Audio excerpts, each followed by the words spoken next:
అండి. అందరికీ నమస్తే. Welcome back to our channel Sunitha talks. అందరూ ఎలా ఉన్నారు? బాగున్నారా? నేను చాలా బాగున్నానండి. మీ అందరూ ఎలా ఉన్నారో కామెంట్ చేస్తూ ఉండండి.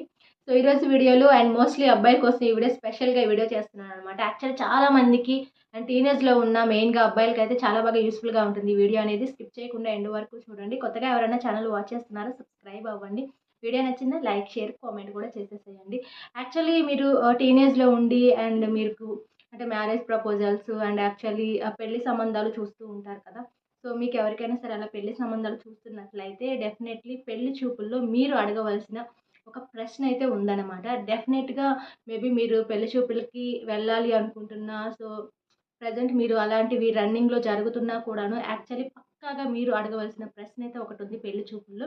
అదేంటి అనేదైతే నేను క్లియర్‌గా చెప్పేస్తాను step by step and video skip చేయకుండా చూడండి. అండ్ మీ అందరికి ఒక డౌట్ రావచ్చు. యాక్చువల్లీ ఈ ప్రశ్న మేము ఎందుకు అడగాలి? అడిగితే ఏమవుతుంది? అడగకపోతే ఏమవుతుంది అని. సో ఎందుకంటే ఈ ప్రశ్నలు అడగటం వల్ల మీరు అంటే పెళ్లి చూపుల్లో ముందే అడగటం వల్ల మీకు ఫ్యూచర్‌లో మీకు ఎలాంటి మిస్‌అండర్‌స్టాండింగ్స్ కానీ, ప్రాబ్లమ్స్ కానీ, గొడవలు కానీ, ఇష్యూస్ కానీ రాకుండా ఉంటాయన్నమాట. లేదంటే మీకు పెళ్లి అయిన తర్వాత చాలా ఇబ్బందులు ఫేస్ చేయాల్సొస్తుంది. అండ్ యాక్చువల్లీ ఒక మదర్‌కి పిల్లల పైన ఇష్టం ఉంటుంది. ఆ పిల్లలు ఎలా ఉన్నా కూడా ఆ తల్లికి ఇష్టంగానే ఉంటుంది. ఎందుకంటే వాళ్ళ మధ్య బ్లడ్ రిలేషన్ ఉంటుంది. బట్ అదే రిలేషన్ సెకండ్ వన్ ఎవరితో ఉంటుంది అంటే అది పార్ట్నర్‌తో మాత్రమే ఉంటుంది అనమాట. అంత ఇంపార్టెన్స్ ఉంది మ్యారేజ్ లైఫ్‌కి. సో మీరు పెళ్లి చూపులకి అటెండ్ అయితే ఫస్ట్ అడగవలసిన ప్రశ్న ఏంటి అంటే అమ్మాయిని, సో ఈ పెళ్లి నువ్వు ఇష్టంతో ఒప్పుకుంటున్నావా? లేకపోతే బలవంతంగా ఒప్పించారా ఇంట్లో? ఇది డెఫినెట్‌లీ అడిగి చూడండి. ఎందుకంటే చాలామంది అమ్మాయిలు అనమాట యాక్చువల్లీ వాళ్ళకి ఇష్టం లేకపోయినా కూడా కొంతమంది పేరెంట్స్ బలవంతం చేస్తూ ఉంటారు అనమాట. మ్యారేజ్ ప్రపోజల్స్ ఎన్ని వచ్చినా వద్దు అని చెప్తున్నా కూడాను ఆటోమేటిక్‌గా ఏదో కొంచెం వాళ్ళకి బెదిరించో, ఇంకొకటి చెప్పో ఖచ్చితంగా బలవంతంగా ఒప్పిస్తూ ఉంటారనమాట. మేబీ ఇలాంటి సిట్యుయేషన్ జరిగితే ఖచ్చితంగా మ్యారేజ్ అయిన తర్వాత చాలా ఇబ్బందులు ఫేస్ చేయాల్సొస్తుంది. ఎందుకంటే ప్రెజెంట్ చాలామంది ఇష్టం లేకుండా మ్యారేజెస్ చేసుకొని చాలా ప్రాబ్లమ్స్ ఫేస్ చేస్తున్నారు కాబట్టి. సో ఫస్ట్ ఇది ఖచ్చితంగా తెలుసుకోవాలి. ఎందుకంటే అమ్మాయి ఇష్ట ప్రకారం ఒప్పుకుంటుందా? లేదంటే ఇంట్లో ఎవరైనా బలవంతం చేసి ఒప్పిస్తున్నారా? అనేది ఖచ్చితంగా మీరు స్టార్టింగ్‌లోనే తెలుసుకోవాలి. సెకండ్ వన్ వచ్చేసి ఎలాంటి హస్బెండ్ కావాలి అనుకుంటున్నావు? అండ్ ఫ్యూచర్‌లో లైఫ్ ఎలా ఉండాలి అనుకుంటున్నావు? ఈ ప్రశ్న కూడా అడగండి. ఫస్ట్ ఈ ప్రశ్న అడిగిన తర్వాత ఖచ్చితంగా మీ పైన ఒక రెస్పెక్ట్ పెరుగుతుంది అనమాట. యాక్చువల్లీ అందరూ ఇలాంటి ప్రశ్నలు అడగరు అనమాట. మెయిన్‌గా తీసుకున్నట్లయితే అబ్బాయిలు. బట్ ఈ ప్రశ్న ఎప్పుడైతే అడుగుతారో ఖచ్చితంగా ఫ్యూచర్ లైఫ్ వాళ్ళకప్పుడే అర్థమైపోతుంది అనమాట.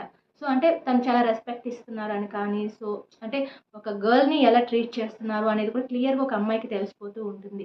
సో అంటే ఫ్యూచర్‌లో అంటే అమ్మాయిలకి అన్న తర్వాత వాళ్ళకి కొన్ని ఇష్టాలు, ఫీలింగ్స్ కానీ, సో నా హస్బెండ్ ఇలా ఉండాలి అని కానీ ఉంటాయి కదా! డెఫినెట్‌లీ కామన్ థింగ్స్ కొన్ని ఉంటాయి కాబట్టి ఖచ్చితంగా తెలుసుకోవటంలో తప్పు లేదనమాట. డెఫినెట్‌లీ వాళ్ళ దగ్గర నుంచి ఒక మంచి రెస్పాన్స్ మీకొస్తుంది. ఐ థింక్ ఫ్యూచర్‌లో హస్బెండ్‌తో ఎలా ఉండాలి అనుకుంటున్నారు అనేది కూడా క్లియర్‌గా వాళ్ళు చెప్పేస్తారు అనమాట. ఈ ప్రశ్న అడగటం కూడా ముందే మీకే మంచిదవుతుంది.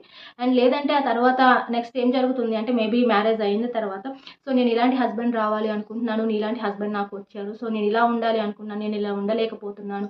ఇలా మిస్‌అండర్‌స్టాండింగ్స్ స్టార్ట్ అవుతూ ఉంటాయన్నమాట. సో ఫ్యూచర్‌లో అలాంటి ప్రాబ్లమ్స్ మీకు రాకుండా ఉండాలంటే డెఫినెట్‌లీ ఈ క్వెషన్ అయితే అడిగి చూడండి. థర్డ్ వన్ వచ్చేసి అబ్బాయిలు మీకేమైనా సరే బ్యాడ్ హ్యాబిట్స్ ఉన్నట్లయితే ఐ మీన్ డ్రింకింగ్ కానీ, స్మోకింగ్ కానీ ఎక్సెట్రా ఏమైనా హ్యాబిట్స్ ఉన్నట్లయితే డెఫినెట్‌లీ ఒక అమ్మాయి దగ్గర రివీల్ చేసేసేయండి. ఎందుకంటే ఫ్యూచర్‌లో చాలా ఎఫెక్ట్ చూపిస్తుంది అది.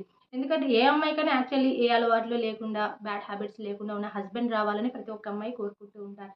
బట్ ప్రెజెంట్ జనరేషన్‌లో ప్రతి ఒక్కరు డ్రింక్, స్మోక్ అనేది కొంతలో కొంతైనా అడిక్ట్ అయ్యే ఉంటున్నారు కాబట్టి బట్ డెఫినెట్‌లీ అది తనకి తెలియాలి అనమాట.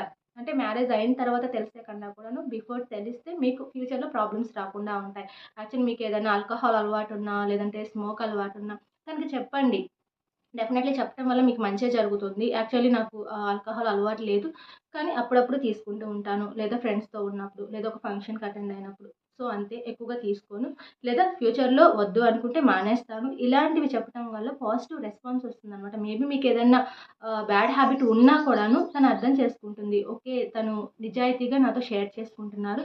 ఫ్యూచర్‌లో వద్దు అన్నా కూడా మానేస్తాను అంటున్నారని పాజిటివ్ ఒపీనియన్ మీ మీద కలుగుతుంది అనమాట. సో, కాబట్టి ఇలాంటి విషయాలు మాత్రం సీక్రెట్‌గా దాచిపెట్టొద్దు. స్టార్టింగ్‌లో చెప్పేసేయండి. అండ్ అలాగే ఒక అమ్మాయి ఇష్టాలేంటి, అయిష్టాలేంటి అనేది కూడా తెలుసుకోవాలనమాట. సో, అమ్మాయికి అంటే నార్మల్‌గా ఏమనిపిస్తూ ఉంటుందంటే, సో ఇలాంటి ప్లేసెస్‌కి వెళ్ళాలి. సో, హస్బెండ్‌తో ఇలా ఉండాలి. సో, హస్బెండ్ దగ్గర నుంచి ఇలా ఏదో ఎక్స్‌పెక్ట్ చేస్తూ ఉంటారు కదా!